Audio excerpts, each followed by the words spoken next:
Why I did not murder Paul Heyman is because, and I said it also on our thing, for a lot of guys they chose to stay because they didn't have other places to go, but people chose to be there.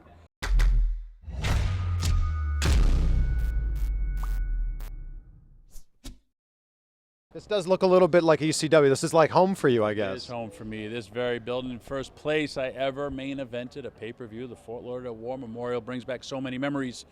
Myself, Sandman, the Dudleys, the list goes on and on. Jerry Lawler, Raven.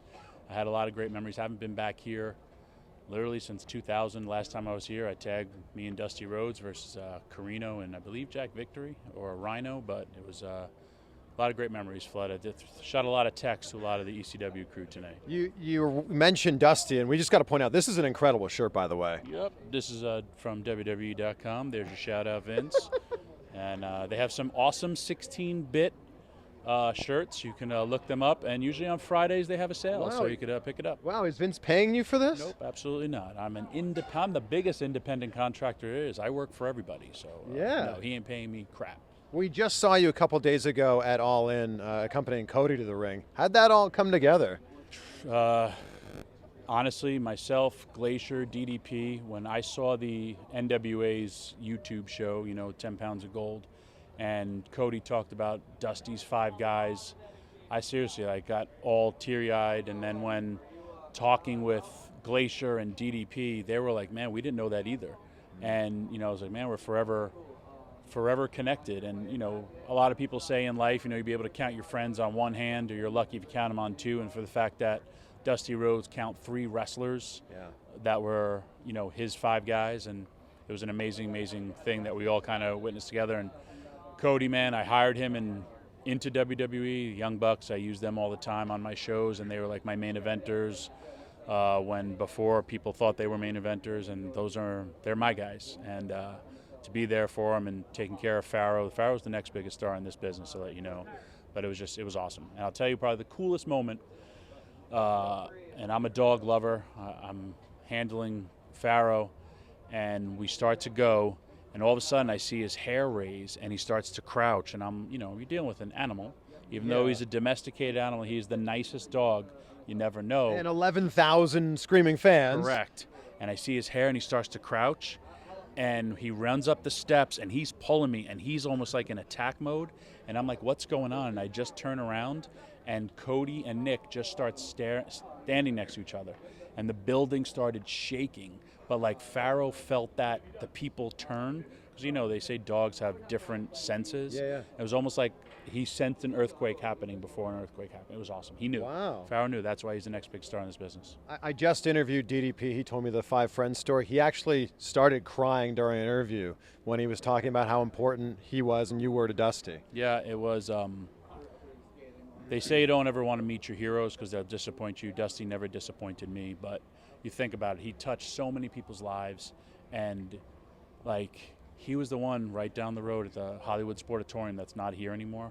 That was the first time I saw him wrestle, and he made me believe. And, I always would tell him that it was always his fault. But, then I got to, from him coming to ECW, hanging out, and then, I worked for him after ECW with, he was starting his own promotion, Turnbuckle, and, that's where I seen Cody when he was just a little boy.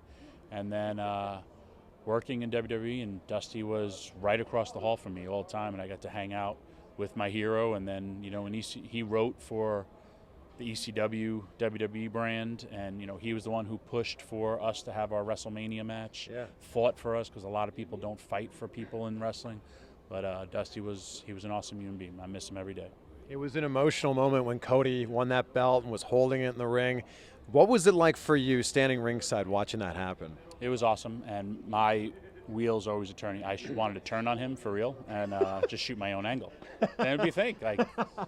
Come on now, I want that. I want the NWA title too. Always thinking like a booker. You have to. That's how Dusty would have thought. If I turned on him, be the bitter old veteran. How dare you? Because Nick Aldis beat me. What the hell? Come on now.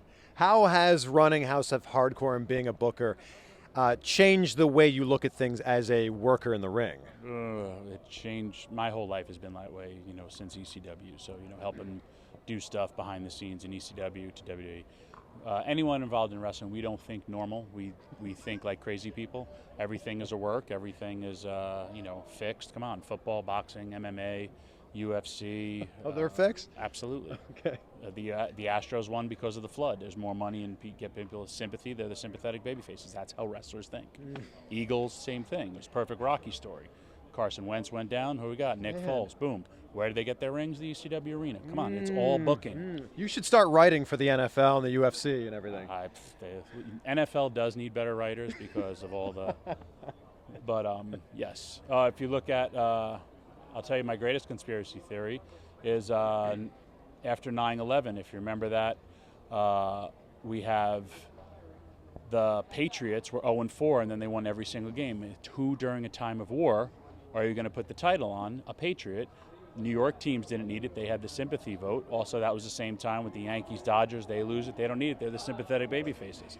That's how I have to. That's how this head works all the time. Everything is wrestling. It's a sickness. It's sad. I know. That's my life. You want to talk about conspiracy theories. I heard you mention in another interview that you knew that ECW was in bed with WWE during its heyday? No, No? I did not. Oh. I thought it. Okay. When we did the invasion, like me and Raven were sitting there, we're like, dude, they have to know this is going on. And he was just like, Paulie, he's like, Paulie's one of the greatest workers of all time. And I was like, dude, I don't know. I think they know about this, but he's like, they have to be, Paul's been getting checks also. I did not find out that Paul was in bed with them until we did an episode of Bite This together, and he said it on the air. And if you watch my face, I was like, How long were they in bed together? the story changes all the time. That's for your interview with Paul Heyman. Okay. I doubt he will ever give you the correct answer. Jim Ross, who was the head of talent relations at the time, says all the time, Paul used to get checks, but then Paul would say he didn't get checks. It's many, many conspiracy theories. Man. Shane McMahon told me he was in bed with him the entire time. Like since Bruce day Pritchard one? Yeah. Bruce Pritchard said he was in bed with him day one. But you know what? Why I did not murder Paul Heyman is because, and I said it also on our thing, for a lot of guys they chose to stay because they didn't have other places to go, but people chose to be there. I also had the most to gain if I stayed and ECW hit the way it did. It was actually on an episode of Monday Night Raw where Vince McMahon evaluated Paul Heyman as a general manager, and he said, I lied, I cheated, I did everything I could to keep my company afloat, and I did exactly the same thing that you would do, Vince. And then I kind of gave him a free pass of a beating, and I'm very, very grateful for a lot that Paul's done for me. What do you think of Paul's current role in WWE? Paul's one of the best. You give him a microphone, he's the best advocate possibly you could ever have. And old school, he's even changed the name of being a manager. He's an advocate. That's You hand him a microphone and no one could out-talk him. Paul is great at everything that he does. He really is. When you're doing like meet and greets like you were earlier tonight, what's the one match that people always want to ask you about? People talk about my feud with Raven. I think when I die, most people now will talk about The Undertaker's tobacco, and they will talk about me on Impractical Jokers and pulling down Q's pants. I think those are my two. I've done a lot in my life, but those two, most people, because people forget. Think about it. ECW was 20 years ago, so. But drinking tobacco spit, that's people remember that. Yeah, where did that whole gimmick come In the from? Jackass era, it was my idea. Got paid 7 G's and got to wrestle The Undertaker. I think you would do the same. I would do it for less. There you go. I might do it for free, actually. Yeah, there you go. Don't tell Vince McMahon that. He'll make you drink tobacco just to rib you. Is it the chair shot with Raven that people always want to ask about? Because you pretty much murdered him. Yes, many, many times. But you know what? That was before we knew about concussions. And just like the NFL or hockey, even baseball, the games are progressing for the betterment of the athletes. There shouldn't be any chair shots to the heads in 2018. It's because now we have concussions. Back then we knew nothing about concussions. Plus AIDS or hepatitis with blood. We were hardcore. I couldn't get that. It's too strong, bro. That's right, yeah. What if you see a guy like Balls Mahoney who's still taking chair shots to this day? Don't you want to be like... Balls is not. Balls is dead. You may want to edit. Correct. Well, you... Don't edit that. You know what I'm saying there. Balls is awesome and would pop for that. But, he was still taking them forever. You shouldn't happen anymore. That was very embarrassing, by the way. Yeah, thank Balls you. would love it. Would he? Oh, he would so pop for it. That idiot fucking made me say that I was alive when I was dead. Ha ha ha. Tom, you remember that? Are there who are the guys in ECW that you're still in touch with all the time? I try to keep in touch with everybody. You know, I just was this past weekend. I was with Sandman and New Jack. They're doing good. Van Dam, I was with him a couple of weeks ago. I was texting with him. I was with his girlfriend. We're on a show. Sabu, you know, now through social media too, guys will, you know, keep up. Mikey Whipwreck. Try to stay in touch with everyone. Bubba, I'm talk to all the time. Just talk to Rhino. So. You're walking around at the meet and greet here with the kendo stick. What is the strangest thing you've autographed? Strange thing I actually autographed was actually at StarCast, okay. And a guy, I posed naked for the Edge and Christian show with the ECW title, covering my junk, and I did that it was kind of like mocking Shawn Michaels when he posed in Playgirl, as well as like every old school 70s, 80s wrestler, that was there, Rock and Roll Express, Fabulous Ones, Jerry Lawler had the crown there, so I just did it as like mocking them. And a dude asked me to sign that, and I signed that, and I was just like, I signed a baby. I refused to sign a baby, but they asked me to. But, where do you sign a baby? On its arm. Okay. Or people ask you to sign, which is awesome when they ask me to sign their body and they tattoo it. That's pretty cool. Back in the day, too, it used to be like you sign girls' boobs. Now I usually get men handing me a lot of naked pictures of myself. I have a large gay demographic now ever since I did that. I'm a bear in the gay world, and it's cool, man. I'll take any compliment I can get because I don't get many. Look at me.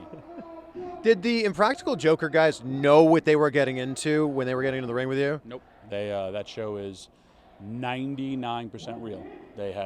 Q had no clue he was going to wrestle me.